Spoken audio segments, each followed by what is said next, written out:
The GTA 6 rumor mill shows no signs of slowing down, but we think that you'll be very pleased with this latest piece of speculation, assuming that it is true, of course. GTA 6 is coming in 2025, with Rockstar Games taking us back to the sun-soaked streets of Vice City. The reveal of the first official GTA 6 trailer gave us a pretty spectacular look at Leonida, hinting towards some of the wild sights and sounds that the state will have to offer us. Interestingly, Take-Two, the Rockstar owner, continues to imply GTA 6 is out by March 2025 while saying nothing about it. CEO Strauss Zelnick says, "We remain confident that we are positioning our business for a significant inflection point in fiscal 2025, which we believe will include new record levels of operating performance." That significant boost to revenue predictions is supposedly due to the GTA 6 launch.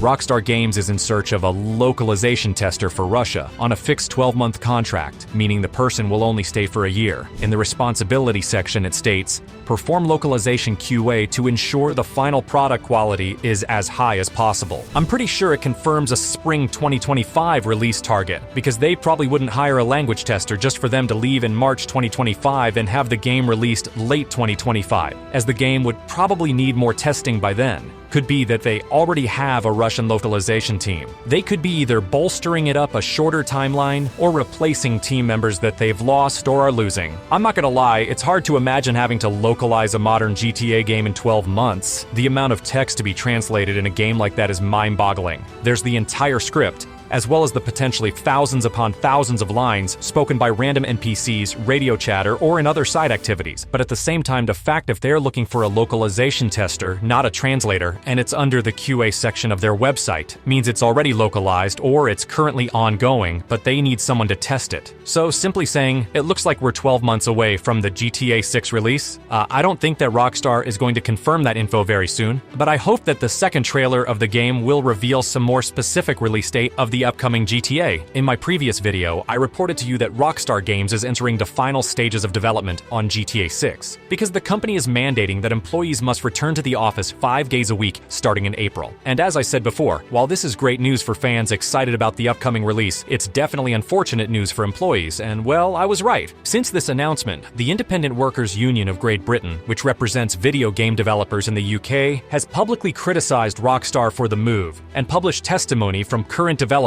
who warn it will significantly affect their well-being. According to the IWGB, last year 170 Rockstar Games workers in the UK signed a petition opposing mandatory 3-day office work. Now, workers accuse Rockstar of broken promises and have expressed concern about health, caring responsibilities, living arrangements, and a heightened risk of overwork. Some workers have said they moved their lives further away from studio locations that would now need to be reversed in under 6 weeks to comply with Rockstar's demands. The IWGB also alleges Rockstar had insisted flexible work options would remain available in an employee-wide email that said, "This isn't our first step to 5 days a week. No one wants to go back to the old way of working." The union went on to claim Rockstar management has so far refused to engage with workers on the issue and will pull the plug on remote access to technology on April 15th. An anonymous Rockstar worker is quoted as saying, "Working from home has been a lifeline for many of us at Rockstar, allowing us to balance care responsibilities, manage disabilities, and relocate as we need. Now Rockstar is snatching away that lifeline without a second thought for the workers who will be impacted most. After so many broken promises, we now fear management may even be paving the way for a return to toxic crunch practices. Senior leadership need to rethink their reckless decision-making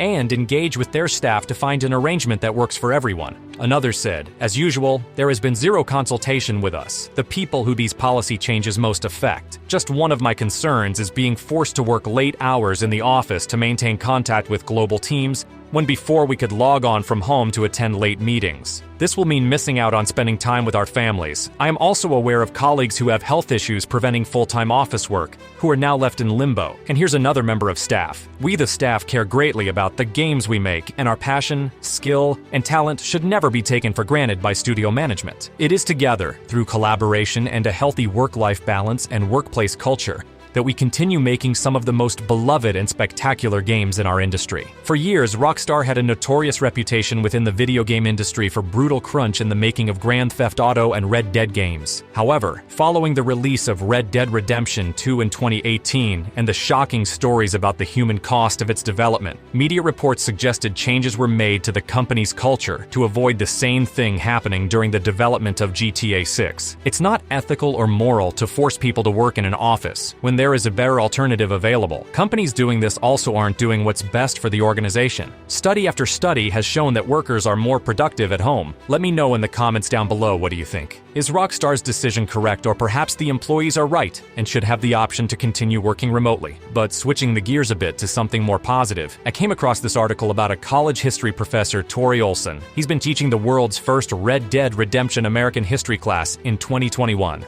At the University of Tennessee, using Rockstar's open-world ethics to engage students on one of the most tumultuous periods in North American history. The class is a huge success, so much so that Olson was inspired to write a book to bring his work to a global audience. Out in August, Red Dead's history looks like it could be a hit, and Roger Clark, who plays Red Dead Redemption 2 protagonist Arthur Morgan in one of the all-time great video game performances, has signed on to narrate the audiobook. But that's not all. He also revealed plans to repeat the trick with the Grand Theft Auto games in a new class and book that delves into 20th century American history, using the likes of Vice City and San Andreas to educate on 1980s Miami and 1990s Southern California. I think the idea of teaching by using video games is brilliant, especially with such excellent productions like GTA and Red Dead.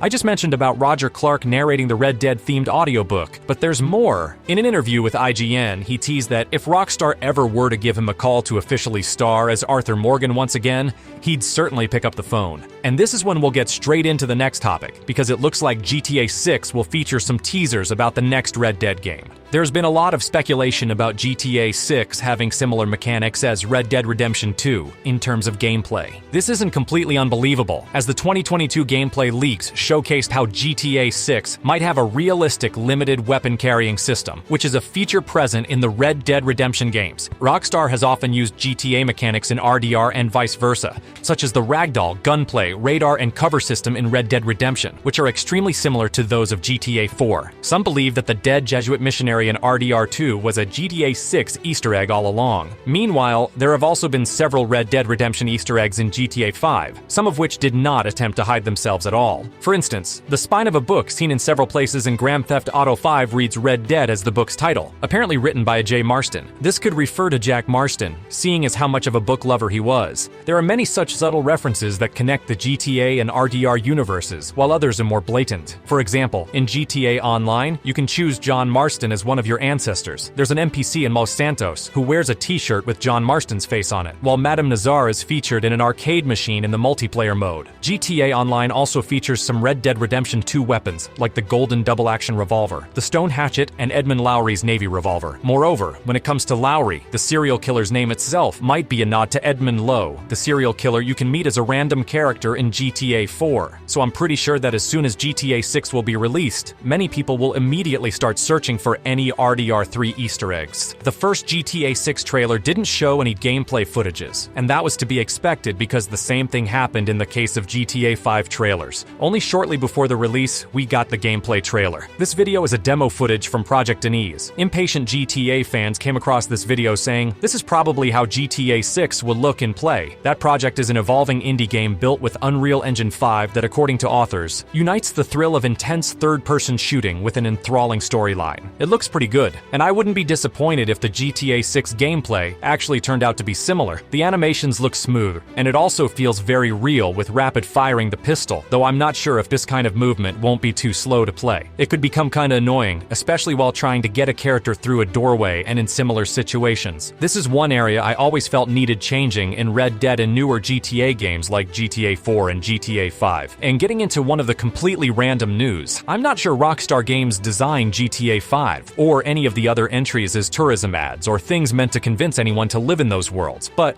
it looks like there are people who felt encouraged to move to iconic places from the series. One of the interesting examples is the famous and celebrated French footballer Hugo Lloris, who left the Tottenham Hotspurs after 11 years and is now a member of the Los Angeles Football Club. It's believed he passed on higher-paying offers from other teams to instead live in LA and played for the much less prestigious American Professional League. Talking about the move in a new interview with Get Football News France, this, Loris explained that LA is just a nice, chill place to live. He said, "In terms of population, it seems to get bigger with every move, but I think we'll stop here. The film industry, Dr. Dre, GTA, I played this game so much on the PlayStation that I have the impression that I knew all the landmarks of the city without having been here. I mean, driving around GTA's digital spin on LA can be enjoyable, as long as you dodge the overly aggressive police and lunatics, but that being one of the reasons to move to LA is kinda surprising to me. How about you? Have you ever felt that you want to move to New York, Los Angeles, or Miami just because of spending many hours in these cities in the GTA games?